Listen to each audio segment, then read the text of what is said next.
well, there they go.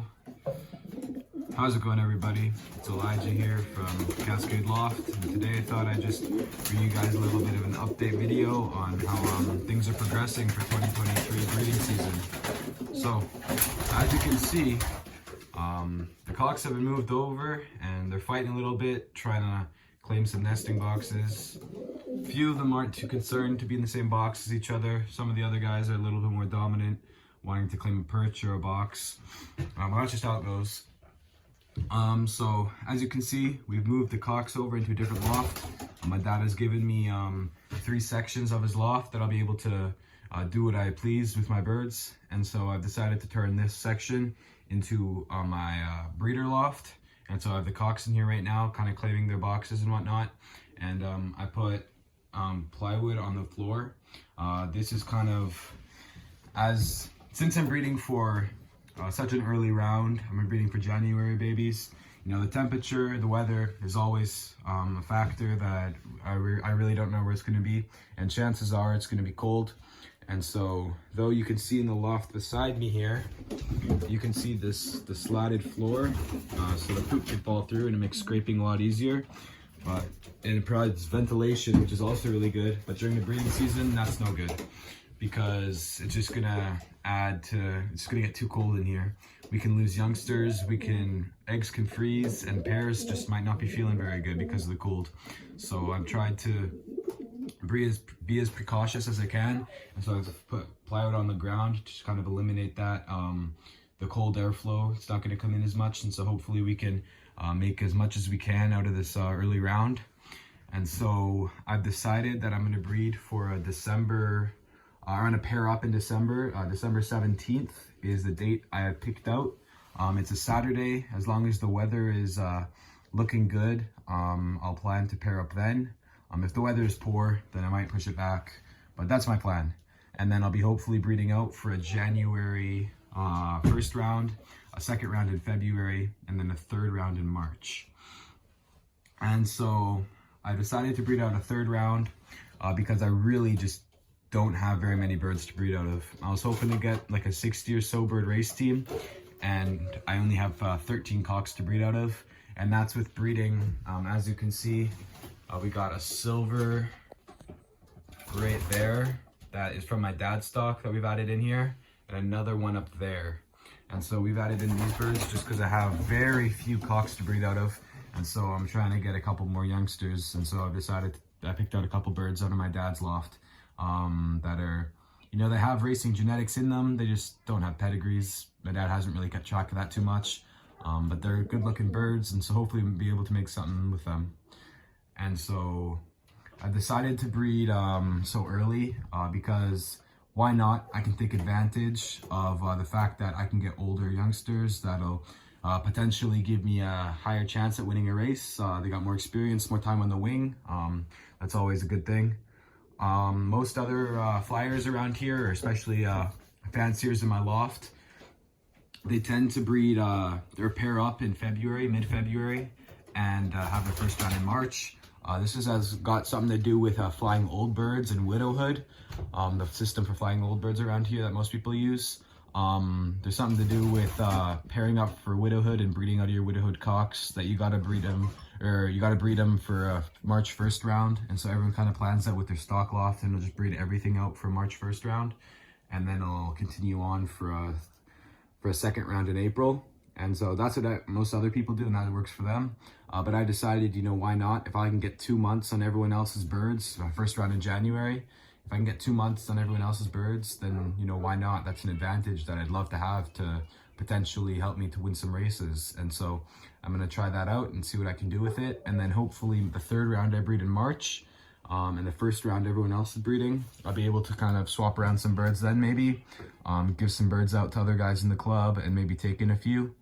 And so we'll just see where my numbers are at and see what I want to do with that. But yeah, the birds are looking good. They're fighting, you know, they're kind of claim boxes, you know. It's weird because, you know, some of them in here, you know, I know they're cocks, but they just don't mind sharing a box with each other at the moment. But it might be because I'm in here. And it's kind of interesting to see. Here, if I can get the camera to zoom in. I'm not sure if you can see it, but their beaks, they're beat up. ever since I moved them in here, their beaks look really beat up, and I think it's from fighting. They just are really swollenish, like kind of pinkish and red, and kind of just look like they've been, you know, pecking each other around and fighting. And so, yeah, though it's, you know, that must not feel good for the birds, it shows me that, you know, they're mature and they're fighting and they're wanting to claim boxes, and so that's always a good thing. And so I'll move over here to the second loft segment I kind of have in here. So in here, I have moved my hens. They're all in the window here. See if I can move them out a little bit for you guys.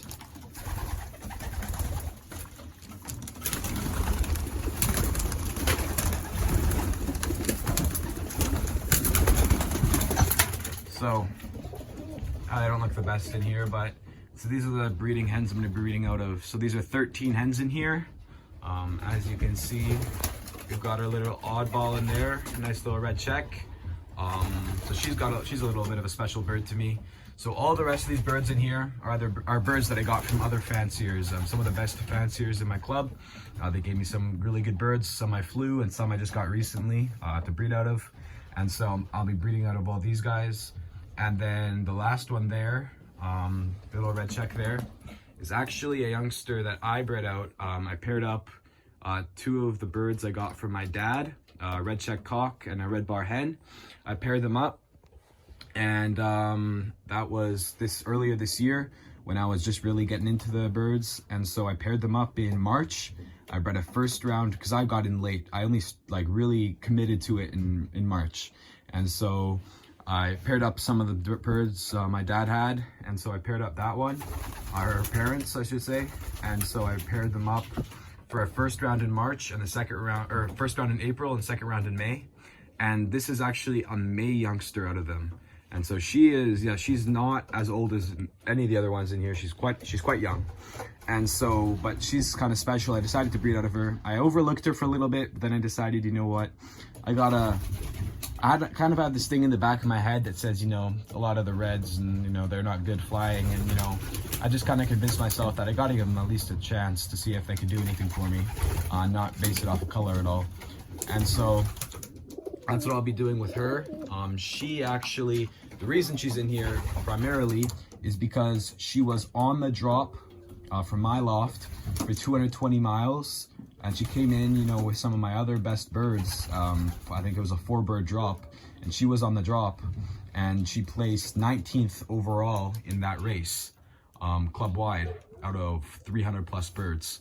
And so for a May youngster out of my dad's stock that I really, you know, had no idea were going to produce me a good bird, you know, she was competing against birds that were 3-4 months older than her and had gone through darkening system. And so I decided, you know what, I got to give her a chance. You know, she's proven herself, and I got hens worse than her around, and so I got to do something with her.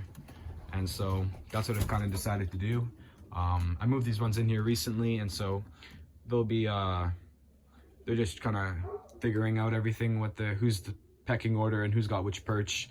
But I should be pairing up here in the next 10-12 days, and so we'll be able to hopefully get on some eggs in the next month.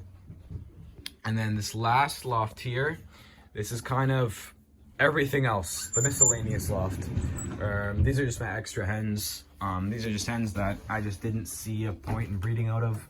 They're just not as good as the hens in the other loft. Some of them, you know, like we could say this hen right here, her grandfather is 2207, which was a tremendous racer. He was a tremendous breeder as well, and she's got some other really good lines in her too. And so should I be breeding out of her? Probably, but I just don't have the room. I just don't have the room to be breeding out of everything. This hen right here, this is the April full sister to the red check I just showed you in the other loft. This is the mother of the both of them, the red bar hen. That's just another bird I won't be using. This one right here, you know, she was on the drop, and out of 300 birds, she got second overall club result this year. And should I be breeding out of her? Probably, but she kind of showed herself to be more of a speed bird, didn't really do much on the distance, and I'm trying to focus on more distance birds. So I decided, you know what, I'm not going to breed out of her. You know, if I had maybe 1 or 2 more cocks, she'd probably be in with the rest of the hens, but just don't have the room for her. This is another one of my dad's stock, this grizzle hen here. And that's just another blackjack that I was planning on breeding out of, but my cocks, I just don't have enough numbers to be breeding out of all these hens. So there's kind of my extras. I'll probably fly them with my young birds at the beginning, just to kind of let them teach my young birds how to fly, you know, give them some experience, and also help with fly-offs. So if I do have an attack, that hopefully 1 or 2 of these birds will be in a group to fly off, and they'll be able to kind of guide them back in the early stages. But that's kind of it, guys. I'll try to give you guys an update video within the next 2 weeks or week and a half when I pair up the birds, and I'll kind of just show you guys that and kind of go over each pair and, you know, why each pair is in my loft, you know, why every hen is in the breeder loft and these guys aren't, and I'll kind of just show you guys that. So thanks for listening. If you have any questions, just don't be afraid to leave down a comment, and yeah, see you guys in the next one. Bye.